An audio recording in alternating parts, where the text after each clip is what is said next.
मोदी सरकार में हुआ है, इसलिए इसका श्रेय केवल और केवल प्रधानमंत्री मोदी जी और भारतीय जनता पार्टी की सरकार को जाता है। और ताली बजा के मोदी जी का आप सब लोग अभिनंदन करिए कि उन्होंने क्या फैसला लिया जिससे विपक्षी बौखलाए हुए। आप सब जानते हैं हम उत्तर प्रदेश के रहने वाले हैं। उत्तर प्रदेश में 2017 से पहले समाजवादी पार्टी की सरकार थी और समाजवादी पार्टी सरकार में बताइए गौतम बुद्ध नगर में गुंडागर्दी थी कि नहीं थी? बताओ। दोनों हाथ में तब भूल गए होंगे कि अब तो गुंडागर्दी हो नहीं रही। उस समय तो गुंडागर्दी थी, आज भी हो रही। क्या मेरी माताओं बहनों हो रही है? क्या कोई गुंडा कर सकता है क्या? नहीं। आज गुंडागर्दी, हम उस समय एक नारा लगाया करते थे कि अगर आप कमल का बटन दबाएंगे, भाजपा सरकार बनाएंगे तो गुंडागर्दी नहीं रहेगी, अमन चैन का शासन होगा। जेल के अंदर अपराधी, माफिया, दंगाई होंगे, भ्रष्टाचारी होंगे, इतना सख्त प्रशासन होगा। और माननीय नरेंद्र मोदी जी के मार्गदर्शन में आज आदरणीय योगी आदित्यनाथ जी के नेतृत्व में उत्तर प्रदेश के अंदर हमारी सरकार यह काम कर रही है। और वहां भी क्यों कर पा रही है? क्योंकि इसका श्रेय हमारी सरकार को ही नहीं जाता। पहले, सबसे पहले अगर किसी को श्रेय जाता है तो सामने बैठे हुए आप सब लोगों को जाता है। अगर आपने कमल का बटन न दबाया होता तो गुंडागर्दी हम खत्म नहीं कर सकते थे, भ्रष्टाचारियों के खिलाफ कार्रवाई हम नहीं कर सकते थे, अपराधियों को हम जेल नहीं भेज सकते थे, गरीब कल्याण की योजनाएं हम नहीं चला सकते थे, किसान उत्थान का जो कार्यक्रम है वो आगे नहीं बढ़ सकता। भारत की सीमाएं आज जहां हम खड़े हैं वह सुरक्षित भी रह पाती कि न रह पाती इसकी कोई गारंटी नहीं। लेकिन आज वह सब कुछ जो हुआ है उसका क्रेडिट अगर किसी को जाता है तो आप इस लोकतंत्र के जो मतदाता, जो मालिक हो, आप सब यहाँ मतदाताओं को जाता, भाई बहनों को जाता है।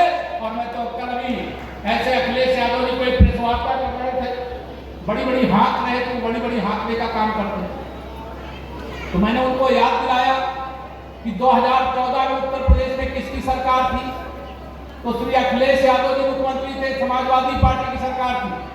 और भारतीय जनता पार्टी गठबंधन ने 73-80 में से 73 लोकसभा सीटों पर विजय प्राप्त किया था, जिसमें डॉक्टर महेश शर्मा जो केशव प्रसाद मौर्य भी जीत करके संसद में पहुंचे थे। और पहली बार हमने मोदी जी के नेतृत्व में 272 प्लस मांगा था और 283 सीटें देश की जनता ने जिता करके मोदी जी को देश की भागदौड़ सौंप दिया। 2017 का विधानसभा चुनाव जब हुआ, सपा की सरकार थी, श्री अखिलेश यादव जी आप मुख्यमंत्री थे। मेरे भारतीय जनता पार्टी के कार्यकर्ताओं की ताकत में पता नहीं है। वह जब निकल पड़ता है तो जनता का आशीर्वाद हाथ जोड़ करके लेके आता है, पैर छू करके लेके आता है, बड़े बुजुर्गों का, माताओं बहनों का स्नेह लेकर के आता है। और 325 सीटें हम भारतीय जनता पार्टी गठबंधन में जीते थे। अगर याद नहीं है तो 27 में फिर याद दिला देंगे कि आज यहां से ऐलान करके जा रहे हैं।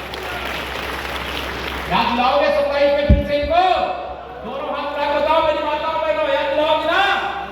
और एक काम और बता दूं, मोदी जी ने जो आजादी के बाद बाबा साहब डॉक्टर भीमराव अम्बेडकर जी ने संविधान में कहा था महिलाओं को भी 50% आबादी है, उनको भी सभी क्षेत्रों में हिस्सेदारी मिलना चाहिए। बहुत दिन से महिला आरक्षण आरक्षण आरक्षण की बात ये कांग्रेस वाले करते रहे, कभी नहीं किए। लेकिन माननीय नरेंद्र मोदी जी ने नारी शक्ति वंदन अधिनियम 2023 नए संसद भवन में जो पहला कानून बना है वो महिलाओं को अब लोकसभा और विधानसभा में अगर 100 सांसद चुने जाने हैं तो उसमें 33 महिलाएं चुन करके जाएंगी, देश भी चलाएंगी, प्रदेश भी चलाएंगी। या मोदी जी ने गारंटी दिया था वो सपना साकार हुआ।